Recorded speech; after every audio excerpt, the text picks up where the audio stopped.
मीना की बहुत कम उम्र में गरीबी की वजह से शादी हो जाती है। एक शराबी लड़के से पहली शादी के नाम पर उससे कुछ नहीं होता है। सारे सपने अधूरे रह जाते हैं। मीना का पति शादी के दिन देर रात शराब पीकर आता है। मीना थककर अपने बिस्तर पर सो जाती है। अगली सुबह मीना का पति और से अच्छा व्यवहार नहीं करता है। कुछ दिनों तक ऐसा ही चलता रहता है।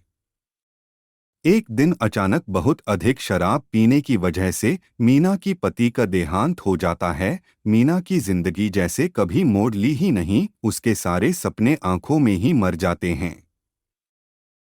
मीना की उम्र इतनी कम थी कि ससुराल में उसे रहना नहीं भाया और अपने माता पिता के साथ में मायके रहने लगी। 4 साल बीत गए, मीना जैसे ख्वाब देखना ही छोड़ दी। तभी अचानक विपुल नाम का लड़का मीना की जिंदगी में आया।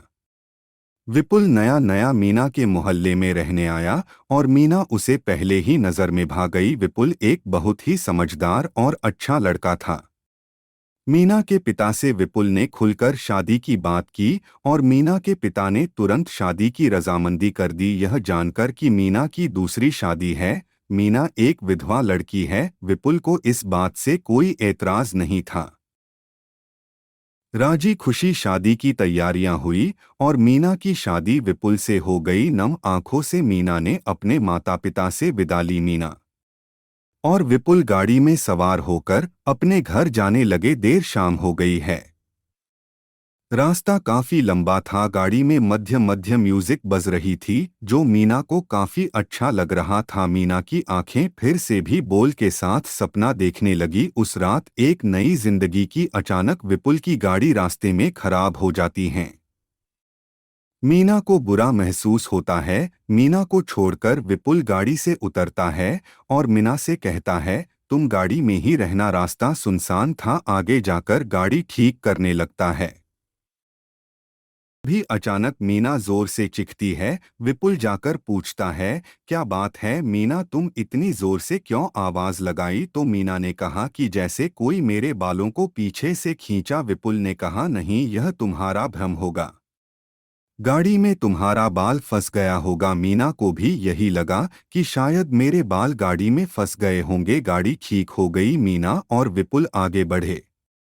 आगे जाकर एक जगह विपुल ने गाड़ी रोकी। वहां एक खूबसूरत सा बंगला था, लेकिन वह बंगला देखने में अजीब लग रहा था। इतना खूबसूरत बंगला और वहां रोशनी की बहुत कमी थी। विपुल ने कहा, यह मेरा बंगला है। वो महीना कैसा लगा? मीना ने कहा, बहुत सुंदर है, पर रोशनी की बहुत कमी है। विपुल ने मुस्कुराकर मीना का हाथ पकड़ा और कहा, अब तुम आ गई हो ना, फिर रोशनी भी आ जाएगी। अब नहीं रहा जाता मुझसे जान। मीना ने कहा, ऐसा मत कहो, हम अंदर चलते हैं। मीना और विपुल मुस्कुराते हुए अंदर चले गए। अंदर सामानों से भरे हुए बहुत खूबसूरत खूबसूरत सामानों से भरा हुआ बंगला, लेकिन अजब सा सन्नाटा था। मीना को बहुत घबराहट हो रही थी। विपुल ने कहा, मेरे शरीर में बहुत दर्द हो रहा है। मीना, तुम आज मेरे शरीर को दबाकर थकान दूर कर दो। लेकिन मीना ने कहा, नहीं, मैं आज बहुत ज्यादा थक गई हूँ, आज हम लोग सो जाते हैं, बातें करते हैं। विपुल ने कहा, जैसा तुम सोचती हो वैसा ही होगा। अगली सुबह मीना उठकर चाय बनाती है और विपुल को उठाकर चाय देती है और कहती है, उठ जाइए, सुबह हो गई है, चाय पीजिए और ऑफिस जाइए।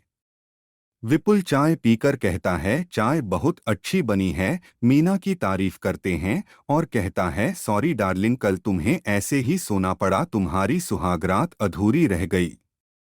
मीना ने कहा, कोई बात नहीं, हमारा साथ 1-2 दिन का नहीं, पूरे साथ जीवन का है, सुहागरात होती रहेगी। मीना कुछ परेशान थी। विपुल ने कहा, क्या बात है, तुम्हारे चेहरे पर यह चिंता क्यों? मीना ने कहा, पता नहीं क्या बात है, ऐसा लगता है इस बंगले में जैसे किसी की नजरें मुझे देख रही हो। सुबह जब मैं बाथरूम में नहा रही थी तो मुझे ऐसा लगा जैसे मेरे बालों को किसी ने खींचा। मुझे समझ में नहीं आ रहा है, मैं जहां भी कहीं जा रही हूं, दो आंखें मेरी पीछा कर रही। विपुल ने कहा, नई जगह है इसलिए शायद तुम्हें घबराहट हो रही है, जल्द ही तुम एडजस्ट हो जाओगी। आज ऑफिस जाना बहुत जरूरी है, तुम मेरा इंतजार करना, मैं तुम्हें कल कहीं घुमाने ले जाऊंगा।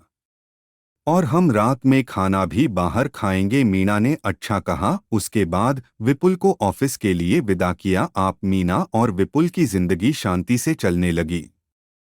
4 दिन बीत जाने के बाद अचानक मीना ने विपुल से कहा कि तुम मेरे करीब क्यों नहीं आते, हम दोनों ने अभी सुहागरात भी नहीं मनाई, क्या बात है, मैं आपको पसंद नहीं हूँ क्या? विपुल ने मुस्कुराकर कहा, यह बात नहीं है मीना, अभी तुम्हें थोड़ा और इंतजार करना पड़ेगा।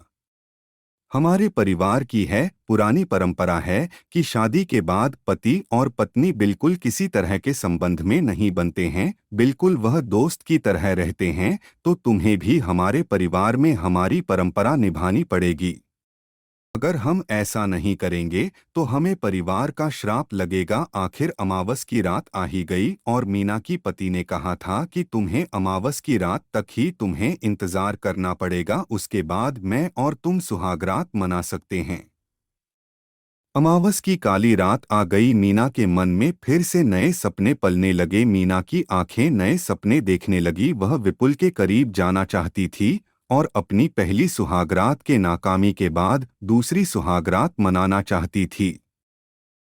लेकिन शायद नसीब में कुछ और ही लिखा था। उस दिन विपुल ऑफिस से घर नहीं आया। रात के 8 बज गए। मीना बहुत चिंता करने लगी। फोन लगाई तो विपुल का फोन बंद बताया। मीना और परेशान हो गई। आसपास में ना कोई घर था और ना ही कांटेक्ट नंबर किसी का जिससे मीना कॉल कर सकती। इंतजार करते करते रात को 1 बज गए। मीना कब सोफे पर सो गई, उसकी आंख लग गई, उसे पता ही नहीं चला और इस तरह वह पूरी रात सोई रह गई। मीना की सुबह जब आंख खुली, वह सुबह बहुत परेशान हुई, विपुल को ढूंढने लगी। विपुल का कहीं पता नहीं चला और विपुल नहीं आया। बहुत परेशान हो गई और 3 दिनों तक मीना विपुल का घर पर इंतजार करती रह गई। उसे यह बिल्कुल समझ में नहीं आया कि विपुल आखिर गया तो गया कहाँ। घर में एक बहुत बड़ा सा दरवाजा था जिसमें लाल कलर का ताला लगा हुआ था। विपुल ने कहा था, जब मैं घर पर ना रहूं तो इस ताला को खोल सकती हो, मैं रहूं तो कभी मत खोलना। मीना के मन में अजीब सी क्वेश्चन चल रहे थे, अजीब सा प्रश्न चल रहे थे कि आखिर इस दरवाजे के अंदर क्या है। विपुल 3 दिनों से कहाँ गया है? वह 3 दिनों से अकेले घर में क्या कर रही है?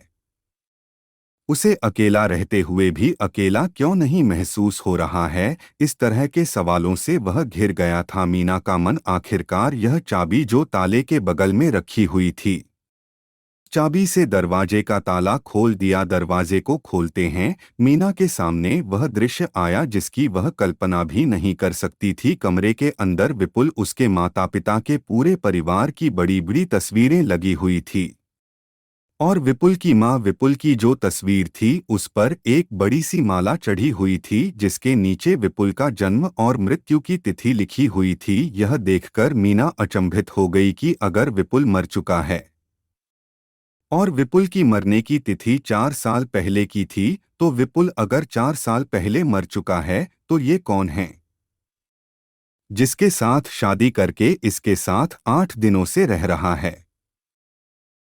इन सब सवालों के साथ शायद अब मीना को पूरी जिंदगी काटनी पड़ी। मीना समझ गई थी कि दूसरी सुहागरात भी उसके नसीब में नहीं थी। विपुल कोई इंसान नहीं, एक आत्मा था जिसे मीना बहुत ज्यादा पसंद आ गई थी और उसने मीना से शादी करके अपनी कामना पूरी की। मीना बहुत खुश थी। एक कागजात के पेपर भी मिले उसे जिस पर वह पूरा बंगला मीना के नाम पर किए हुए था और बहुत पहले ही लिखी हुई थी, इस लड़की से मैं इस डेट पर शादी करूंगा। मीना समझ चुकी थी कि शायद यह बहुत अच्छी आत्मा थी जिससे शादी की, उसकी गरीबी दूर की। अब मीना के पास बहुत सारे पैसे और बंगला था लेकिन पति नहीं था। मीना ने विपुल की तस्वीर के सामने कसम खाई कि वह कभी दूसरी शादी नहीं करेगी और तीसरी सुहागरात नहीं मनाएंगी। यह दूसरी सुहागरात के साथ मीना अपनी पूरी जिंदगी विपुल के साथ, विपुल की यादों में ही बिता देंगी। दूसरी सुहागरात एक अनोखी कहानी। यह कहानी आपको कैसी लगी? अपनी राय अवश्य बताएं। धन्यवाद।